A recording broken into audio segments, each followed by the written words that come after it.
Hey, good morning, everybody. How are you doing? I'm Che, one of the owners of Barbecue Buff. I'm also president of Think Local First.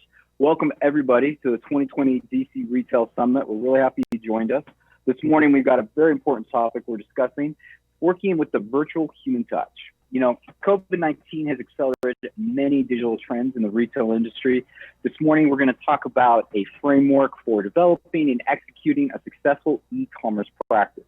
Please leave us your questions in the chat throughout the conversation this morning, and we'll get to those at the very end. This morning, we've got a great group of panelists to share their learnings about this.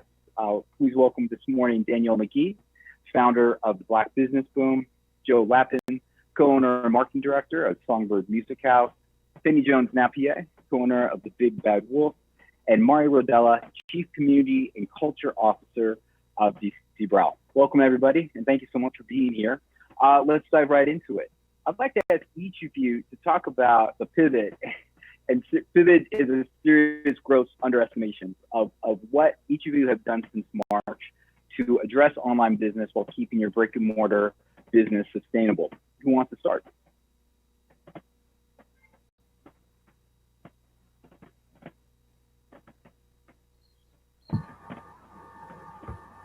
I'll start. I actually don't have a brick and mortar, but I work with several clients that have brick and mortars. So we've had to truly increase their online presence. Many of them, unfortunately, didn't have an online presence at all pre-COVID. And we see that a lot in the Black business community is that they're focused on running their businesses and not able to devote their bandwidth to online. And so I actually was able to create about 20 websites for new businesses, and specifically worked with several restaurant owners to get them online, being found on Google, as well as develop mobile apps and websites for them to be able to accept orders online, which is something that they historically hadn't been doing. They had been mostly accepting over the phone orders. So that was a pretty big pivot in working with these local restaurants to get their presence online and to be able to accept orders online. And so actually having to work with them on the workflow and how that works into what they had been doing. So that was a pretty big pivot with a lot of my local business clients. Definitely a lot of first timers in the e-commerce space right about now. Pennye, what about you? What have you done at Big Bad Wolf? So we already had a really strong presence because we've been doing deliveries and have had a strong presence on our website for a long time with people being able to shop. Right before this hit, we were in the process of launching onto a new platform to allow us to service our customers much more effectively. And when COVID hit, we also had to move to curbside pickup for a lot of people. That required some pivoting on our part because our front-end staff, who are sales associates, are not used to having to work through the logistics of taking orders, tracking the orders, following them, and then getting them out to the curb for people to pick up. So that was a bit of a challenge for the first month or so. But working with our staff, we got into a they helped us build a framework that they were comfortable with utilizing for contactless pickup.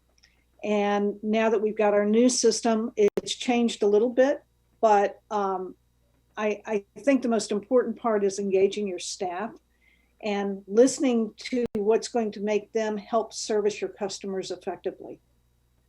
It's also really important, as the previous speaker was talking about, to make sure that your website is up to date. It has the correct hours. If you're just building your presence, to work with whoever's helping you build your website to work through all of the different steps that you need in order to service your customers effectively.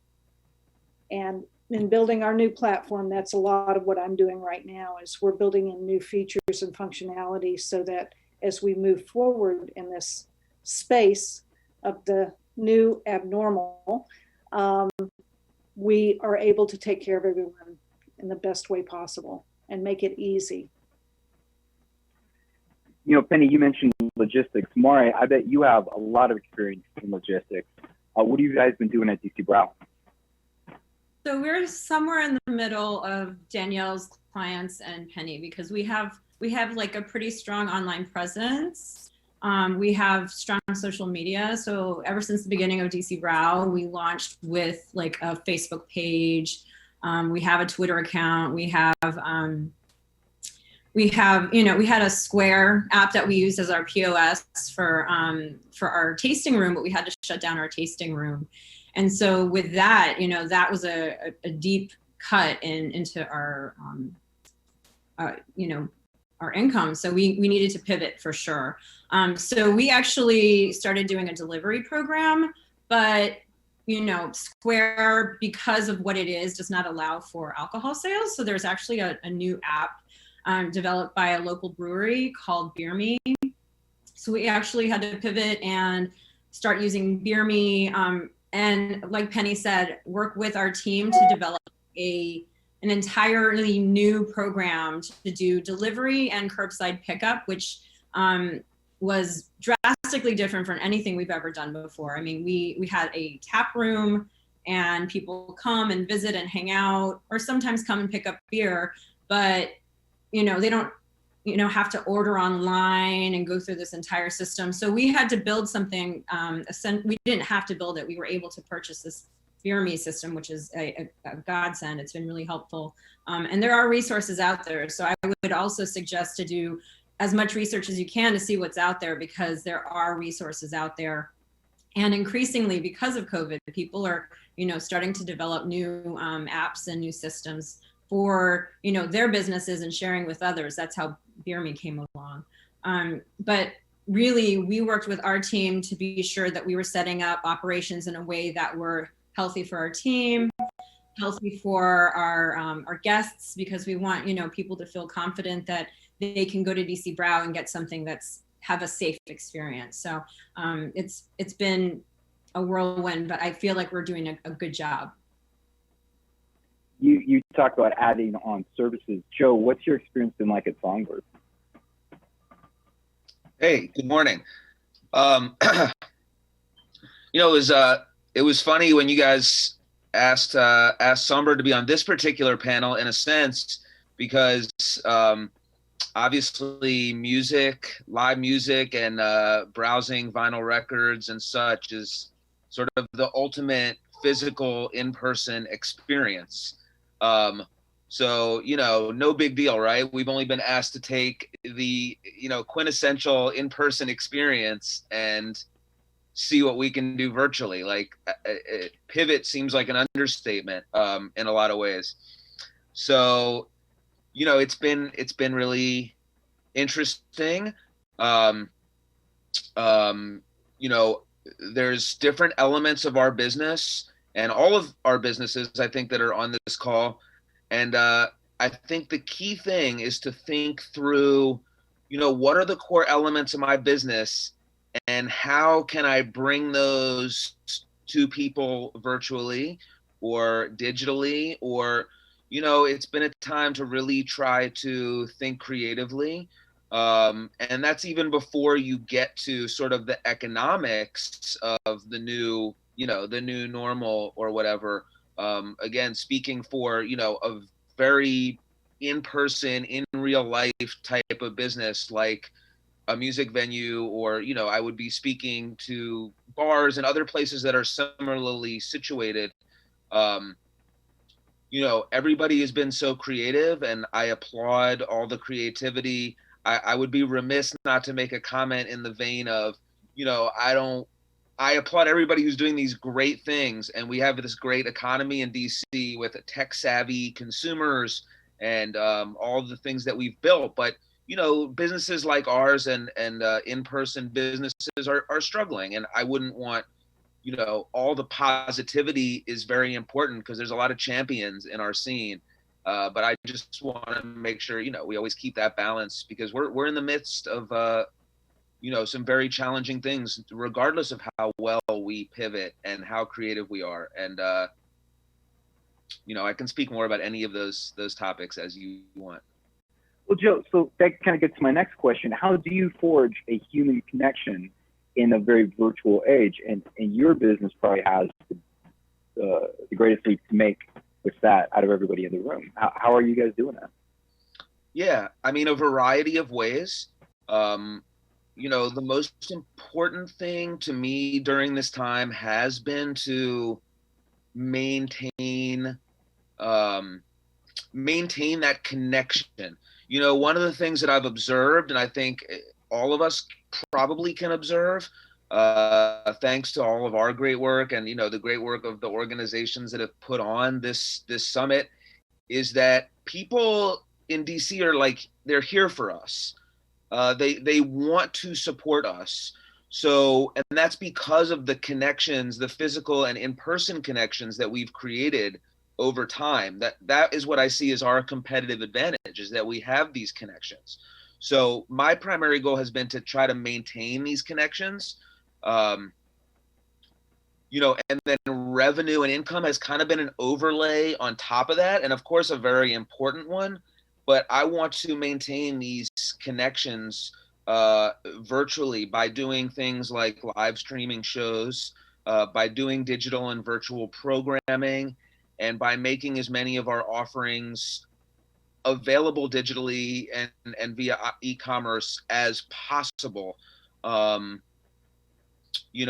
shut up, but I think that's my most important point for today, is like this competitive advantage we have in connection, and how can we take that virtually? Danielle, since you work with so many different businesses, I'm curious, this competitive advantage in the DC market that we have here that's so wonderful and supportive of local, how are your clients and your businesses finding that interaction?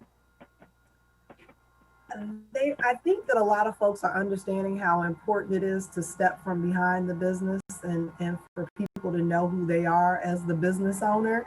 And that can be a challenge because a lot of my clients are just used to running their businesses. If you come in, you kind of may know that they're the owner, but now you have to be in front of the business. You have to be the face of the business in order to really connect, especially online. So I've really encouraged them to use social media to stay connected, so that people know that you're supporting a local, real business, real family, real person, and who that person is. People tend to support businesses more when they know who they're supporting and they know that they're supporting someone local. So I find that it can be a challenge because, again, a lot of folks are busy running the business. They don't necessarily want to be the face of the business, but I've encouraged them to stay connected on social media, go live on social media, stay connected via email. This is the time to really kind of step up your email marketing, ensure that you're staying connected and people know how to find you when they do have questions. Someone mentioned earlier about making sure that your hours are updated and things like that. But if they do have an issue or a question about how your business is running right now, they need to know that they can reach you and they can find the answer to that question pretty easily. So again, I've just been encouraging folks to really step from behind the counter and let people know who you are.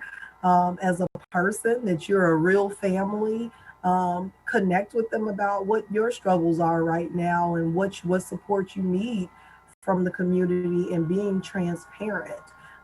People really love transparency, especially in business owners. We want to know that, while I'm out here struggling, you're struggling too, or, how can I really support your family in keeping my favorite restaurant open or my favorite bar reopening when it's time to reopen. So, I found that the community really wants to support these small businesses, but they're more likely to support when they really have a vested interest, and they really feel like they know the person behind the business or the brand. I've never heard it phrased that way before, but you're absolutely right. The step out from behind the counter, it's so important. Maury, I think one of the hats you wear is Chief Community Officer, right? How is DC Brau forging that human connection virtually? So, for DC Brau, it's been important from day one to be a thoughtful neighbor, a part of the community. And so at the moment, we're just leveraging those relationships that we've built over the past, almost 10 years now. For us, it's actually been really amazing. So we are part of our local Main Street. There's a Main Street that's called the Friends of Rhode Island Avenue that recently took on the Bladensburg Road Main Street program. So there's a brand new Main Street on Bladensburg Road, and it's been really great. Kyle and his team actually put together a map that included all the businesses that were still open, all of our times and how they shifted. So I feel like for smaller businesses, that's, Danielle was talking about her businesses who are smaller, who maybe aren't as connected to their customers. That's a good way to start making that introduction, is like working with your local Main Street or with your, the local bids, just getting to know them and other business owners, because really together you can come together and do work to help support each other and promote each other. Another way we're actually leveraging our relationships is by, I think that, like Joe mentioned, is creating opportunities for us to be able to work together. And so we're actually developing these packages out of DC Brau to get people interested in not only ourselves, but some of our other business partners. So we did a virtual beer tasting with District Donuts. And they put together a package of 4 donuts. We put together a package of 4 beers. People could buy into this package and actually virtually see a 1-hour webinar where we talked about the pairing of beer and donuts, and it sold out. And it made some money for ourselves and for District Donuts, and it got the attention of our all of our audiences. And I think it's just about leveraging relationships right now as much as possible.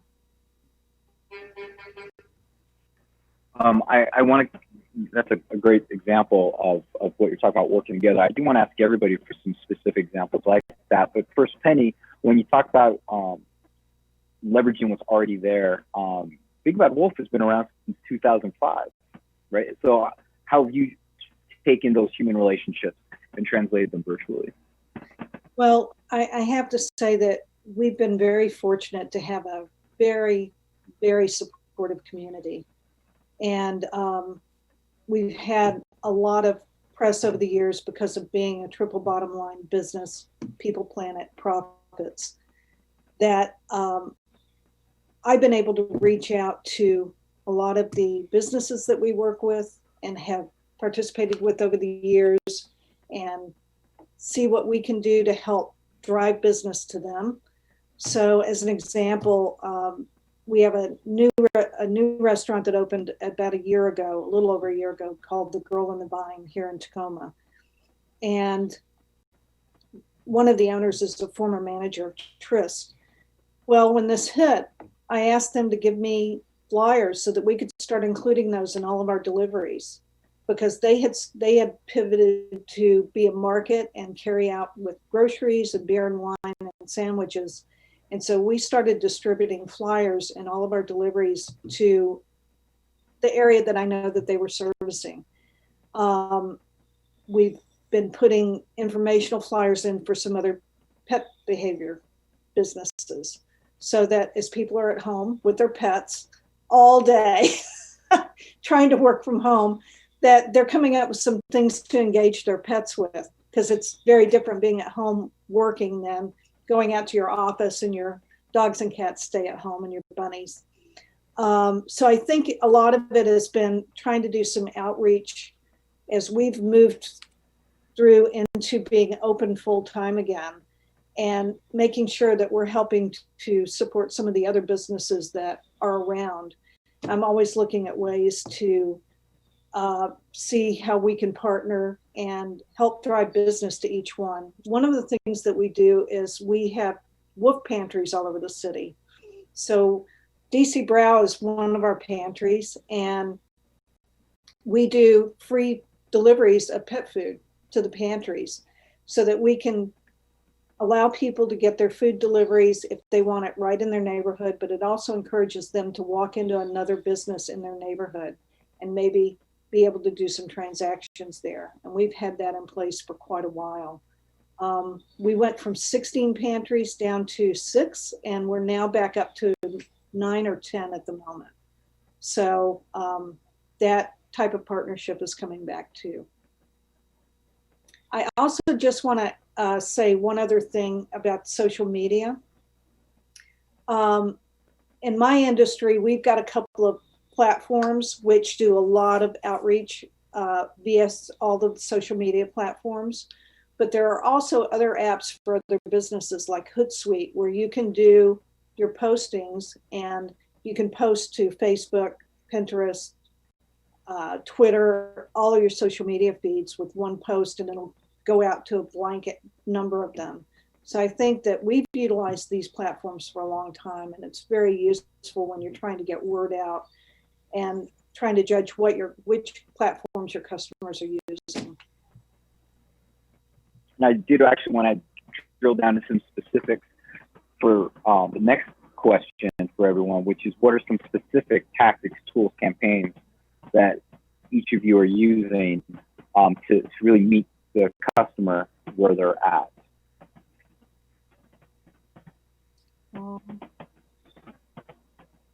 Answer that. We so we have someone in our team who is knows a lot about social media strategy. We're very blessed with that opportunity because it is absolutely a game changer for us.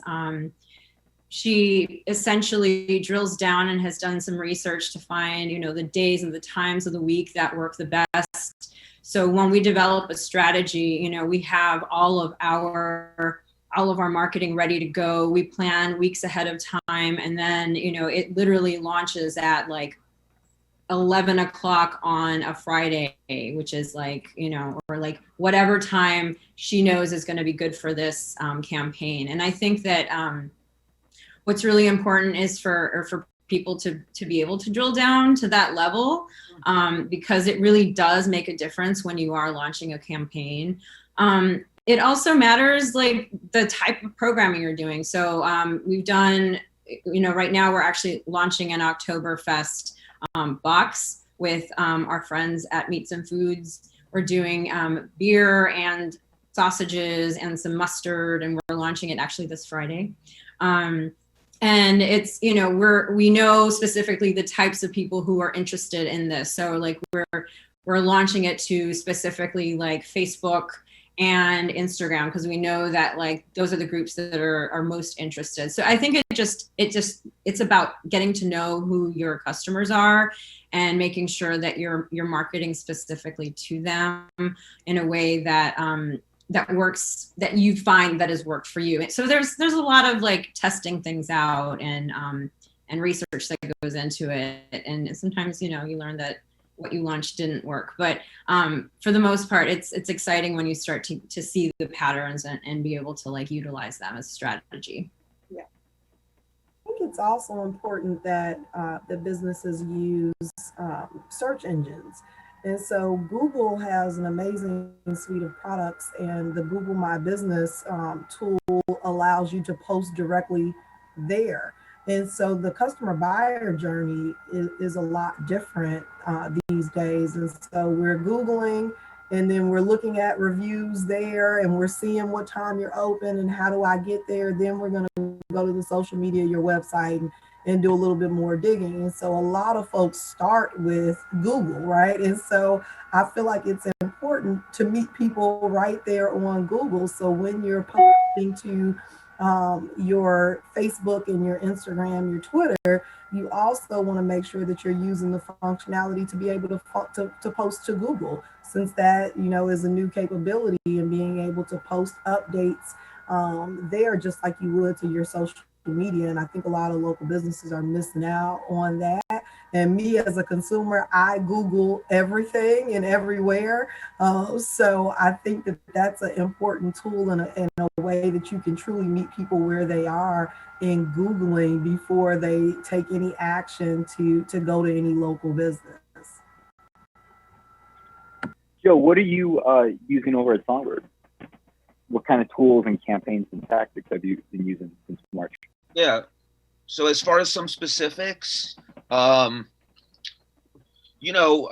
definitely assessing, again, I think of it in terms of sometimes separating a customer and a product from, the connection and the marketing side, although of course they're interrelated. But speaking on, what is a product that a music venue and record cafe can look to, enhance during these times, we've certainly focused a lot more on e-commerce and digital retailing of vinyl records, which is, something that we have always done. And we are, a proud participator in Record Store Day, which is occurring on the fourth Friday of each month this fall. And so we've been involved in that in a long time, but we've had to definitely step up on the e-commerce side. And I think echoing something, forgive me for missing your name right now, but my fellow panelist from the pet store, all of our industries, I think, have unique marketplaces. So, certainly, Google is a monster and your social medias, but like in my business, there's a marketplace called Discogs, which is where vinyl records are sold and traded regionally, nationally, and internationally. And so continuing to build out our profile and, looking at how it looks and how I kind of put that in front of people. I think in a lot of our industries, there are these unique marketplaces that you can look to get involved in. I mean, she was talking about beer. Beer is its own whole world, right? So I think the opportunity here is to maybe look at some of the niche communities that pertain to your business and your product. So, I mean, that's just one example. And I think it's the most relevant in terms of how we've thought about a pivot from, an experience-based product to a more physical product during these times. You mentioned, some of these niche industries that we all enjoy. What are some trends that you've seen in this post-COVID world since March, as everyone's moved online? Mark? This, the Zoom, we're all on Zoom lately. We're all doing these virtual experiences, but I think it's amazing, and people are getting really creative with it. We're actually working with a nonprofit partner right now who usually have like this, $1 million gala, and instead this year they're doing a paired beer tasting and beer and pizza tasting and watching a movie with people. So it's all about just being creative, but I definitely know that the opportunity to do these virtual events is just such a great opportunity in space, because people are willing and have, if we're lucky enough and have the resources, have the capacity to be able to participate in these. And so I think that as we start to develop these programs and just start to do creative things with them, there's just, the sky's the limit with them. And so for example, we did that donut tasting. We're planning to do another one with our seltzers around Halloween. But there's just so many opportunities. Our Main Street recently did, they do this event called Porch Fest every year. And this year they did it on a streaming site. So I think there's just lots of opportunities. I know, Joe, you're doing streaming concerts. Yeah, we are. And a couple days ago, we did an entirely virtual Adams Morgan Day. Shouts out to all the people who put that together and all the digital content. But I guess I had a trend, I guess, to offer as well. Digital and virtual affiliateships. So what I mean by that is during this time, we've had a lot of films. So films that are being released during COVID that obviously can't release traditional ways. And they've looked to local, in my case, record stores or music venues to partner as an affiliate. So essentially a promotional affiliate where they'll pay me a percentage of rental sales. And I see that, at the intersection of like what we said earlier, which is locally in DC, like people know us, they want to support us. That's of value to like somebody releasing a film nationally or somebody releasing a product nationally. And I think in seeing this, it makes me think more about opportunities again in each of our respective industries.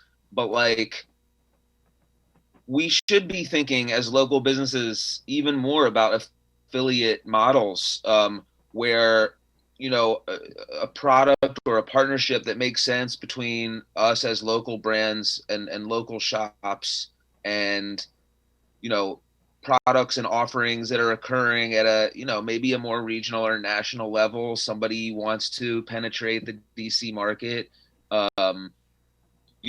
Again, I've had people approaching us on the film release side, but it makes me think about starting to approach, be the proactive one, thinking about how I can, leverage that local power into more affiliateships.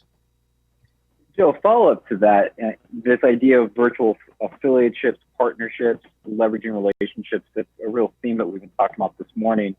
And I'd like to ask everyone's thoughts, but starting with you, Joe. I mean, how did you approach them? Did they approach you? How did that relationship come about? So in the cases I'm talking about, and I mean, again, this is a theme to this panel as well, which is, a lot of us are harvesting or continuing to get opportunities based on relationships we built over time. Like, it didn't necessarily just start all of a sudden. Like, we've made these investments. So, because of the investments that we've all made in, like, and I mentioned Record Store Day and other suppliers and wholesalers of my my products, my records, my music items. In a lot of ways, that's how these, opportunities arise. So when I'm speaking specifically about some of these film rental affiliateships, a lot of those have come to me through these relationships. And I guess my point, though, is in seeing that and saying maybe there's a trend there, is like, think about in your industry, okay, you're a pet store, you're like, maybe there's, I don't know, maybe there's like films pertaining to, or programming or products pertaining to what what you touch in the marketplace. So, I'm never afraid to like reach out to people also, but I'm in these cases that I'm describing, some of those opportunities have come to us because of pre-existing relationships. Danielle, I'm wondering what your thoughts on this, and especially for a younger business that may not yet have the opportunity to establish these relationships. So one thing I was going to say earlier around the trends that I'm seeing a huge trend toward online communities. You even see how Facebook is really pushing groups now, and all of my groups on Facebook have grown exponentially this year. We've seen a huge growth. And it's really a great place for local businesses to get exposure and to build those partnerships. So my group that I have, my local Black Nashville group, Black People Making Moves, we've grown by probably 8,000 members in the last 6 months or so. And lots of opportunities have come from that group. One other thing is that I've had folks that have offered to sponsor content, for me to put information about what they're doing in our newsletter. So there's also a huge opportunity in data across the board and really having a strong email list for your community. I think it's really smart for local businesses to be in these local groups on Facebook, especially to be active in them, and then to even consider what type of community can you create for your business. Is there a record lovers group that you can create for your area? Is there a beer drinkers group in your area that you can, create a group for on Facebook? So I think that there's a huge opportunity in creating these online communities that actually sets you apart from your competition, and it'll see it. I think it'll attract some of those opportunities that Joe was talking about. Certainly here in Nashville, I've seen that people now see me as this authority in the Black community in Nashville. And so if there's something that they want to get out to the community, they come to me. And so I think that that's very possible in any industry to create an online community, to be able to be seen as that authority in that area, but also to just be really engaged in a lot of the local groups that have, all of these different apps, the Nextdoor app, and all these different ways for you to really stay plugged in to the community around your business. Those are great and important. I want to pause and welcome anybody who may have joined us since we started. Today we're discussing working the virtual human touch. We're joined by Joe Lapan from Songbird, DC Brau, Rodela, Danielle from Big Black Boom, and Pennye Jones-Napier from the Big Bad Wolf. I want to, and please drop your questions into the chat. We'll be taking questions from all the attendees in about 20 minutes. Pennye, same question to you, but I also would like to open it up and expand it a little bit. We're talking a lot about building relationships. What are some other must-dos that an attendee at this panel, should take away with them? Well, I think leveraging your relationships is really important. We'd gone from a place where all of us were having events, right? I was having adoption events. We were having clinics in our store. We participated in events with Mari at DC Brau for a number of years. And now that's changed a great deal. Interestingly enough, Stacy Price just reached out to me a couple of days ago, and we've been doing an event every year at the Wharf called Woof at the Wharf. And they're now going to have an event on Saturday that's going to be people, but not crowding. And then the event is going to be the 23rd through the 27th of September. And a lot of it is going to be virtual. I think that one of the things that's been most successful as we've moved into this new medium is to be able to leverage your online presence to a certain degree by coming out and being an authority on whatever that topic is that you specialize in. I do every year an annual nutrition series. And this year, because of everything that's happening, I'm thinking about doing smaller webinars that are more focused to help people with their pets, because I'm certainly fielding questions all the time to help people improve their animals' health. So I think if you can identify what your specialty is and how you can speak about it and the platforms that you have available, whether it's a webinar or podcasting, that those are also really important avenues that can be utilized.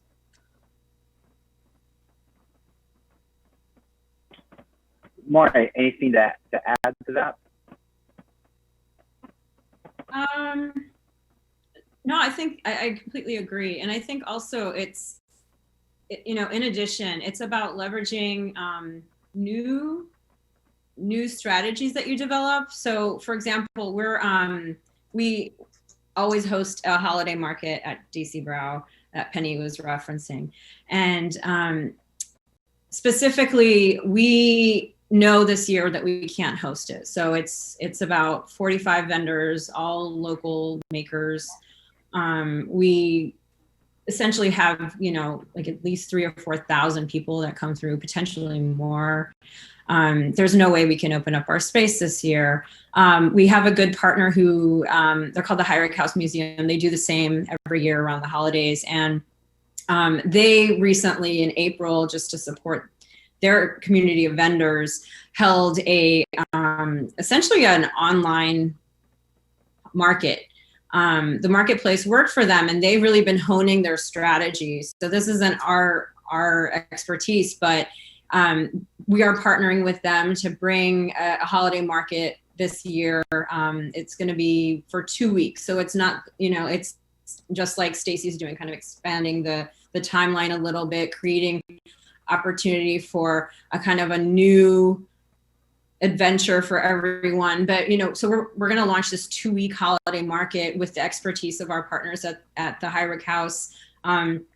We're both bringing our communities together. We're hoping that it'll be able to gain the attention of all the folks that attend our event every year. And so I think it's just really about the creativity and finding opportunities when they come, when they arise, but also being creative. I think it's fantastic that Hyrick House has actually developed that strategy. And I think that, whether it's in person or virtually, really just being ready to pivot and create something out of nothing. We've talked a lot about strategies that work, and unfortunately, sometimes it's the strategies and the tactics that don't work that teach us the most. And I'll start with you, Danielle, from your perspective of Black Business Boom. Have you seen any of your businesses or clients try something that seems like a good idea on paper and it just didn't work when it got to market? That's a great question. I've definitely observed some things. I'm trying to think of how I can put it out there without throwing anyone under the bus. But I've seen some folks that have tried to do some online selling, live online selling, and using some of those tools, and it didn't really work out. I also think in these virtual events, at some point, a lot of folks got zoomed out, and we just got tired of being on Zoom, especially kind of May, June-ish, after we had been doing it for a couple of months and things were starting to open back up. And so people started to go out a little bit more. And so one of the things that I've seen people do is keep pushing the virtual events when outside is a little open. And I like that I've seen folks that have done both. So there was an event here this weekend, and they had an option for you to come out and be present there. They also had kind of a drive-up option for those that were attending the event. You would be able to stay in your car and still hear the presentation, but then there also was a Zoom component. So I think that it's time for us to get a little creative in providing several options. There are folks like myself that still, I'm not going anywhere. I'd much rather join via Zoom. And then there are other folks that were just itching to get outside and couldn't wait for outside opportunities. And I think also I've seen folks that jumped out there a little too quickly and started hosting in-person events. And they didn't do as well because people were still scared, and so I think having an option for truly outdoor events is important during this time if you're going to start back with planning events specifically. But yeah, those are a couple things that I've seen. I've seen a couple fails with doing some trying to do some markets online and do selling there via kind of like the Facebook Live. And that I saw folks that weren't successful in doing that, and then just kind of finding that balance of what type of event you plan, and it kind of changes. It's changed monthly where people have started to feel a little bit more comfortable with going outside, and so your Zoom event may not do as well in the summer months. But I think that we'll see as we move into the fall, people will start to pick back up with wanting to be on Zoom. There's some really interesting observations about the market, especially how it's moved and changed since March. Mari, Joe, or Pennye, any learnings from things that did not work from any of you? I mean, there's always things that don't hit. I think it's important to still be willing to try different things, and decide if it's something you want to abandon or if it's something that you need to keep building. For me, I learned that just by talking to the customer. I have certain events that I just have had to build over time. And if you're excited about them and there's at least 3 people that are excited about them, then don't worry that it's not immediately a hit, because, it's the same thing I say, like when I go into a room to see a band, right? I don't necessarily care if there's not a lot of people there. If like 5 people are super into the band, I'm like, all right, so that kind of thinking. Whereas like if you're not that excited and nobody else is that excited, then maybe it's not the right thing,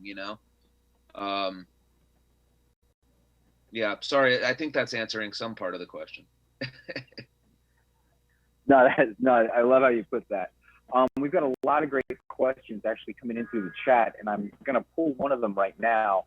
What metrics are being used to gauge the impact of these different virtual outreach campaigns and tactics that you're doing?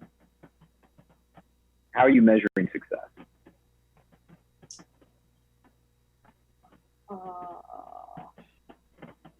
I'd say on for anything social media involved, I'm really closely tracking insights. They're using, we actually have a tool that we use. It's a Black Business Boom tool that we use to track insights on posts. Also really using our email marketing tool as well to track, how many opens, how many clicks, and then anything involving an event, just really tracking registrations for the event, and then following up with surveying to understand, what the audience felt about the event. Pennye, what about you? What metrics are you using to measure success?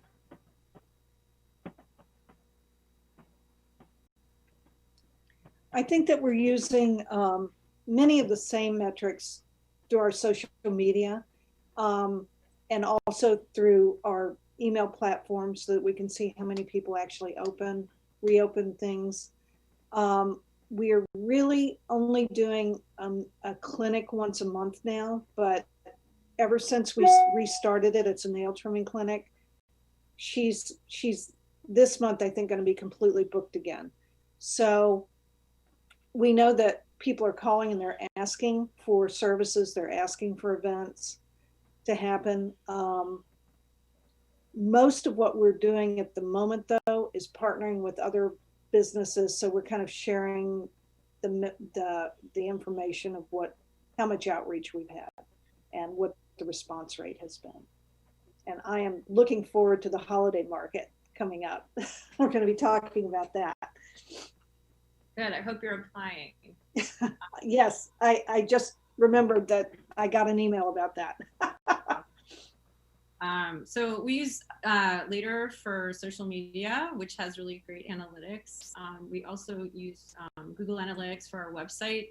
And we're constantly updating our website, make sure it's not only up to date with our COVID operations, which we very prominently post at the top of the screen on our website. But we also post about, we have this really beautiful graphic web page that has all of the new exciting programming that's coming up. So I think that's really really been helpful. In addition, just sales and attendance. Like if people don't attend an event, if like, we get pretty poor sales, we're probably not going to repeat that compared to other things. So like the donut thing was like killer. There was something else that we did that was for a launch of a new beer. Like we're basically doing something that's directly out of the tap room with our brewmaster, and we decided to do a virtual tasting, and the attendance wasn't so great. We're going to continue doing it just because it's something that our brewmaster is really excited about. But I think even sometimes it's just the most basic of data can give you some insights into what people are willing to do and versus what they're not.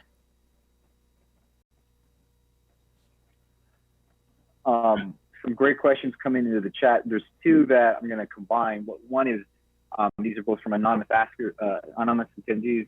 Leveraging community and local customer base has been mentioned a lot. If my business is new or doesn't have the space, how do I grow it and connect with the local community? And in that same vein, another attendee is asked, partnering with other local businesses for pickup services is a great idea. What are best practices to approaching another business to establish this type of partnership? So both questions about best practices for establishing new partnerships. What are some good practices? What's worked for you? Joe? I'll say something about this. Because I think about that in terms of, I was a new business 5+ years ago. So we've all been a new business. I think like the way to think about it is, really obsessing on your customer and saying, what would it take for this person to name me? If someone were to ask them, or their family member was to come into town, and where are they going to take them? Or someone's going to ask them at the Thanksgiving table, what's your favorite business in DC? What would it take for them to say your business? And that to me is like the seed of everything, because when you go to partnership, to even partner with other businesses, right? Like people use the word leverage on this call, and I think everyone knows what they mean by that. But I think of it as like leverage only comes when I can offer you that value that I'm bringing to the table, which is that 50 people will name me as one of their top 3 businesses around the Thanksgiving table. So to me, that's like kind of where it all starts. And then, as far as like approaching other businesses for partnerships, like, you have the work to do to build your value proposition first. And then it's just about, being easy to communicate with and offering something that makes sense and is easy and is a win-win. So just like thoughtfulness along those lines. I think that word value proposition hits the nail on the head. Pennye, as the vet in the group, how does a new business establish that value proposition for a potential partner?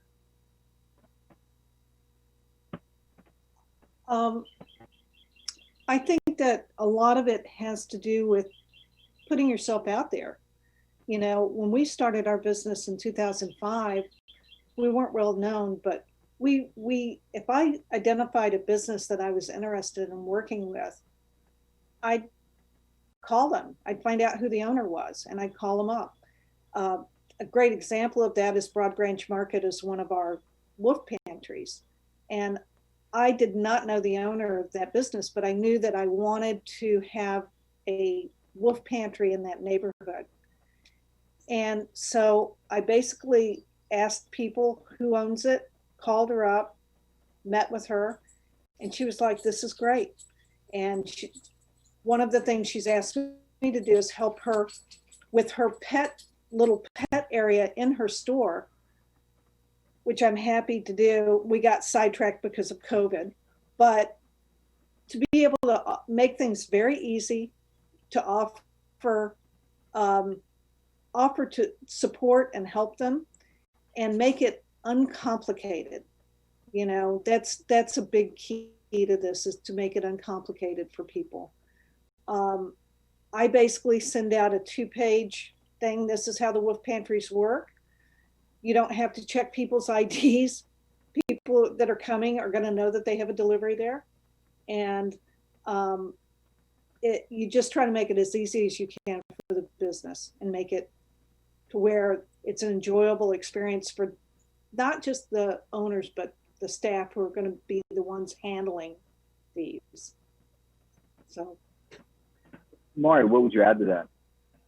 I would also add that there's a lot of great, community organizations out there that are there to support new businesses and to help create and facilitate some of these interactions, or even just create a space to, allow for people to meet people. So, the main streets, I think they're fantastic. I keep talking about the main streets, but I really love being a part of my main street. So it's been really great for us. But I think that, that's a great way and an opportunity. Also, Think Local is a great organization to be able to connect with other local businesses. Think Local First, Che is the acting chair right now. There's a lot of folks who are part of this that are part of Think Local. And I think it's about also just connecting with your local business community, because that's a good way to get people to know you, get yourself kind of settled into the community. So not only the customers, but also, your other businesses are your customers potentially, and they're your potential partners, and they can facilitate a lot for you and potentially you for them. So I think that that's also a really important thing for you to consider as a new business owner. You're not just an island, you're a part of a broader community that if you're succeeding and they're succeeding, it's all for the better of the community. Yeah, I can't remember. I can't count how many times I've used the words "lift each other up" this summer in that regard. Great question that came in from our attendees over chat. From a multi-generational perspective, working with seniors, boomers, millennials, Gen Yers, etc., what do you consider in creating outreach strategies? And I think part of the assumption or suggestion here is that different generations have different levels of comfort with technology, with levels of concern around privacy and sharing information. I'll start with you, Danielle. How have your businesses met that challenge? I think you definitely have to have some flexibility. We definitely have seen that there are seniors and even folks that are not seniors that are just not as comfortable with technology. So if you're a restaurant, you may not be able to make everyone order online. You may have to keep that phone option available for the seniors. I think that there's also a responsibility for us to help people to learn, because it may not be just our business that they need to be tech savvy to do business with. For instance, my grandmother, when we first got started in this pandemic, she was still trying to leave out and go to the grocery store, and I had to help her to learn to use Instacart, to be able to get her groceries, because I did not want her going out to the grocery store. So I think, there's a responsibility of the community as well to help those that may be disadvantaged in that way. But in marketing strategies, it's important that you're flexible and you understand who your true audience is. I think that it's really important as a business to know, what your customer mix is, where they are, and how do you communicate with them. Just starting out in any business, everyone shouldn't be on TikTok. If your audience and your target is not on TikTok, then you don't need to be on TikTok, right? And so I think as businesses, it's just really important that we really drill down and understand who our target customer is, who our customer has been historically, and then build marketing programs around that. And then, like I said, as far as with the ordering online and kind of the shift to e-commerce, I think you're going to still have to offer some traditional means for those that may not be able to fully make that transition with you if you're not in a position to educate those consumers. Being flexible and having a mix of mediums. What are some of the other panelists? How are you meeting the different levels of comfort with technology when we've talked about it so much today? Well, we're actually, people can drive up to Brau during certain hours and purchase beer without even having to order through our e-commerce. At first, we were pretty strict about the e-commerce, and then we realized that not everybody can do that, right? So we're flexible. So we actually have a protocol in place where we can give them a laminated list of, available beers, and they can tell us what they want. We're keeping social distance. And then we're able to, ring them up as we would at a shop.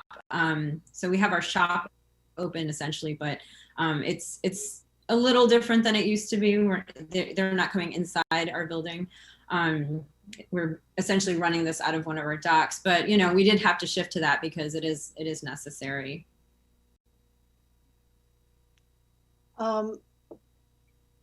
Basically, we have a lot of seniors that shop in our store, and most of them have been able to adapt very easily to shopping online. But I still have a few people who they either don't have email or they work for the military and they can't do orders through their computer. And so they call and I log on as them. I have a back door to be able to log on as them and place their orders for them. And so we're trying to encourage everybody to order online if they need to, or we're still working on functionality to get them to be able to call in and have us set it up where we're able to track their order all the way through the system, because that's another important part of it. Because otherwise they're just coming in and shopping. And with the younger people, they've adapted very easily, my staff especially, to being able to handle on phone orders and be able to get them set up. So I think that we have to be cognizant, and we have to be we just have to be cognizant that not everybody is at the same place with being able to pivot and do everything online now. Another question from the room. We spent so much time today talking about partnerships. With regards to that, would you provide insight on what a contract should look like in a partnership, even if there is a contract? And Joe, let me start with you.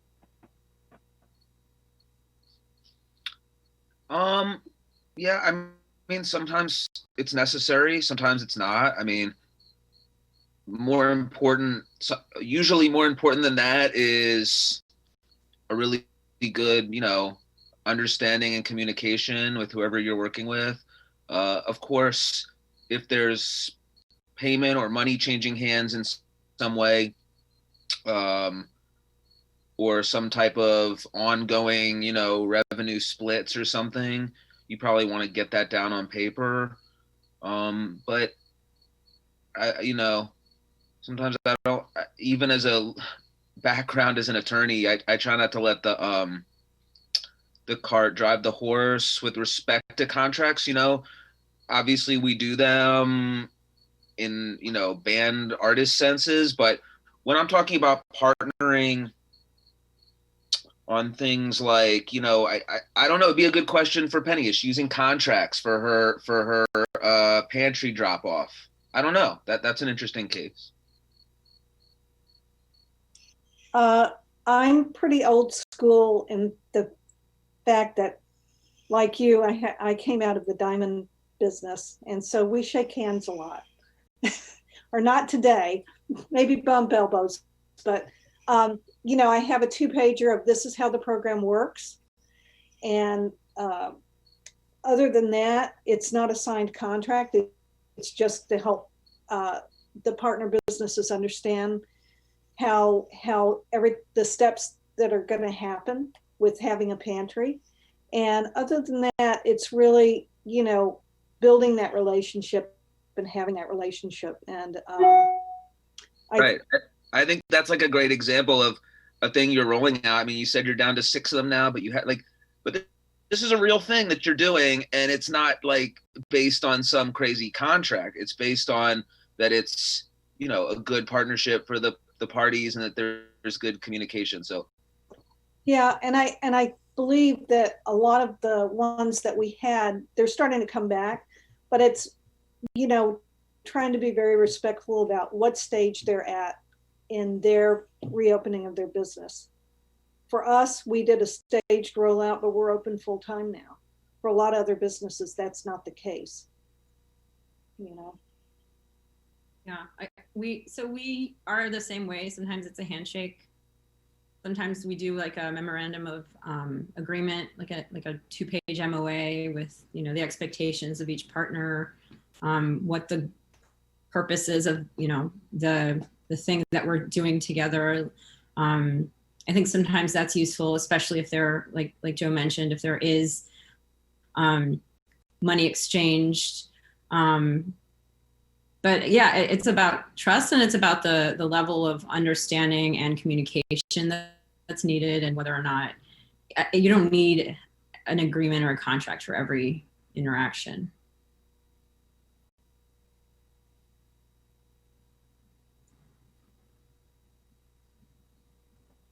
Thanks, Maury. I wanted to ask one more question from an attendee, and then we'll have to transition to wrap up already. Time has flown by.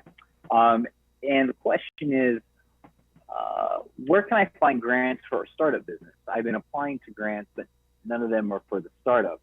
And similarly, to what degree has DCRA, the local SBA score office, facilitated your ability to grow and develop your online endeavor? Any tips or suggestions? And Danielle, let me start with you. I was going to actually say the SBA is probably the best resource I've used to give me information on grants that are available.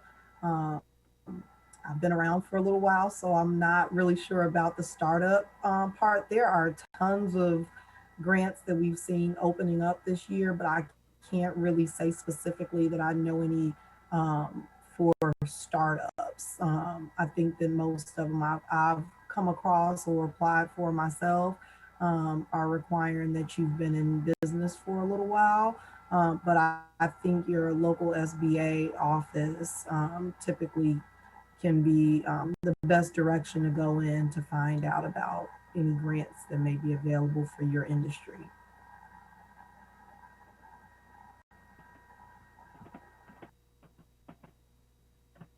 Very good. Anyone else have anything to add on that before we get to our last question?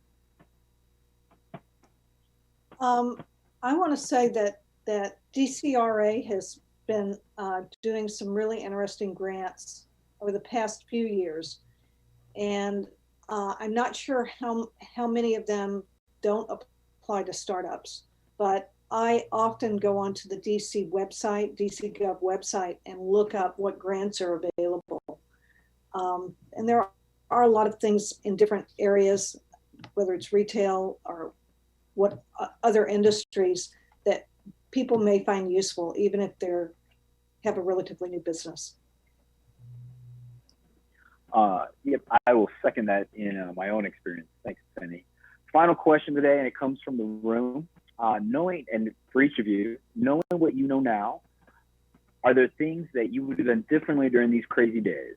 And anything that you did you think is worth doing more in the post-COVID world? Who wants to start? I mean, I'll say something. I think most people in retail would agree that this episode is a glimpse or an acceleration or whatever you want to call it of the future or the trends that have been coming. So certainly if you look at it that way, you know, investments in e-commerce and digital technologies, even for businesses that have been historically in real life businesses, You know, you have to be thinking that way.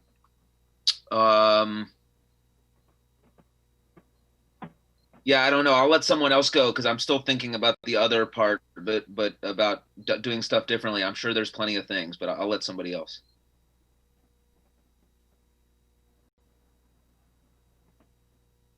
I can go next. I think that given we didn't really, we had to do such a pivot, and it really, because I'm only talking about part of our business. I'm talking about like our, retail business. Our other part of our business is this production manufacturing.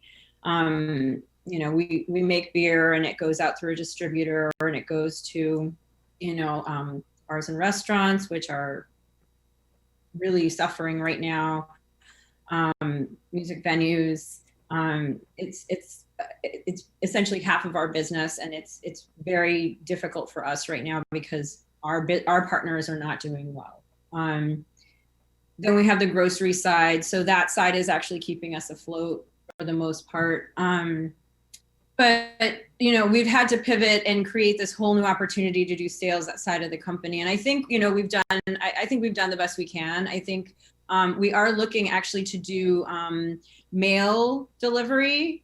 So we're actually looking to ship beer and seltzer potentially to other states now. So that's something that we are just looking at right now, and are hoping that will help, especially as winter comes, because things are going to be interesting this winter for everyone.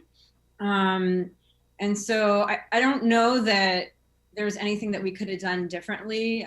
Hindsight, I don't even know we're there yet. Like maybe ask that same question in a year, because right now I think we're doing the best we can, and it's keeping us afloat. So I'm really proud of my team. We've been working really hard together and creating opportunity together and working with all our partners that we can. And I'm just really grateful to our community partners who have, worked with us to create some of the cool experiences that we're putting on right now. Actually is DC Beer Week. This week and next week are DC Beer Week, and we're launching a totally virtual DC Beer Week. So check that out. But I think it's all about just doing the best you can and not being in this alone. I think that's one of the biggest takeaways for us, is that we're not alone in this, and we need to be leveraging and supporting our community. So that's really important. Pennye, question to you. Mari, thanks for that. I